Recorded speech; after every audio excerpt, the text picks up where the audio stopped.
The first person are those of you who are doing your best to move conversation along. The students in Julia St. Martin's 10th grade English Language Arts class are using a fishbowl protocol today. Your 5 minutes begins now. In the New York City Their goal? Cite specific evidence from informational text to support their reasoning. I feel like a big part of the article is talking about the GED, and it says that it assesses reading, critical thinking. In class, students have been reading Fahrenheit 451 along with a collection of informational articles focused on literacy. In the fishbowl, students are asked to discuss specific themes common to both the novel and the articles. We were really honing in or focusing on two guiding questions: why read, and what is a world without books? I expect for us to be really smart and articulate about using this expert text, New York City Disconnected Youth Literacy Initiative. I'm also hoping that today you could use Fahrenheit 451 to really push us to have a smart conversation about why read, what is a world without books. We should have the following people in the inner circle: Tiffany, Dimitri. We use the fishbowl protocol today to really allow students both in the inner circle and outer circle to feel accountable for the conversation and discussion. Outer circle, here's what I need you to be really smart about today. I want you to track on your sticky notes the ideas that your peers use that show evidence from a text to move their logic. Okay. So, with the first guiding question, I connected that to the article about the characteristics of urban schools because it told me that students are less likely to read and do homework and more likely to watch TV, and they also have lower test scores. I kind of took that to why read, because if we don't read, then we won't have the knowledge that we need to go out in the world and do other things with it. So then, like how in the text, how they had to go get your GED.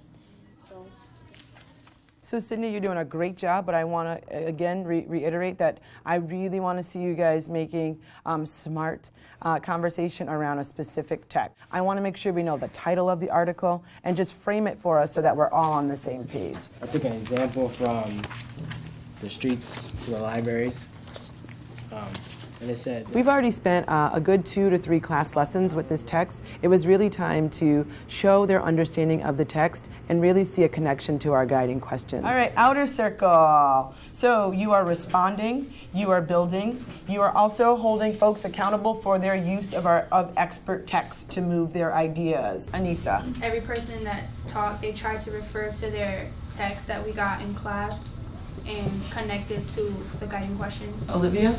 Something that people could work on is trying to put in the vocabulary words. Yes. So round 2. When I pick informational text for kids, I'm thinking about 2 things: relevance and complexity. One of the informational texts that kids used today was a pretty complex text. New York City Disconnected Youth. Kids were really pushed to use data, numbers, and percentage to really rationalize and prove their argument. Middle school or high school, you begin to... I also chose a less complex text so that all kids could participate and feel smart about the dialogue that kids were having today. In the article, Ray Bradbury, a warning to future generations, he talks about how the world stopped asking questions because they're engrossed in these television shows and books. Books can take you to new places that you never knew existed and open up new ideas. What I was most impressed with in our students was their ability to support their ideas with a great sound body of evidence. The only reason why people thought books were bad was because the fireman was telling them, oh, there's nothing And good. kids were also moving themselves towards using events from the novel to support their ideas as well. Well, everybody that spoke had great expert test connections. They knew what they were talking about. They didn't just read it and say this connects to this. They actually showed proof. Olivia automatically jumped in and connected it to the novel very well. And I also want to give a shout out to Tadra because I think she did a great job in switching the question and also backing it up with good evidence. Inner circle, begin. So I connected why read and what is a world without books to the expert that came in, Ms. Pfeiffer, the librarian. And she was talking about how... Another interesting thing that happened is kids were using notes that they gathered from an expert who came to our class. I think without the use of their expert notes, kids couldn't really sound and be as smart around issues of censorship that are presented in the novel. Outer circle?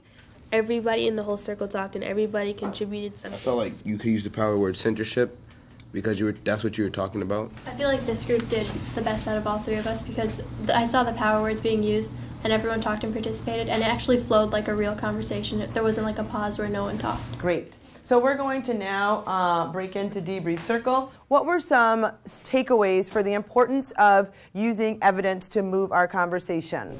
It's important to have evidence from different texts and novels because it lets people know, like, you know what you're talking about, you searched up what you're talking about, and like you really care about it. It also helped us connect back to the guiding questions so we can explain what we read. I think our class did really well today with looking at the expert text and using it in the conversation. And I also want to say I like the feedback that people in the outside circle gave because it gave groups after the one that already gone something to have in mind of what they should improve on or do a little better. So Excellent. I think that was really good. Great job. So just one quick reminder on homework because I do have time. Tonight's homework, you're going to finish reading Fahrenheit 451, Book 1. You have a quiz.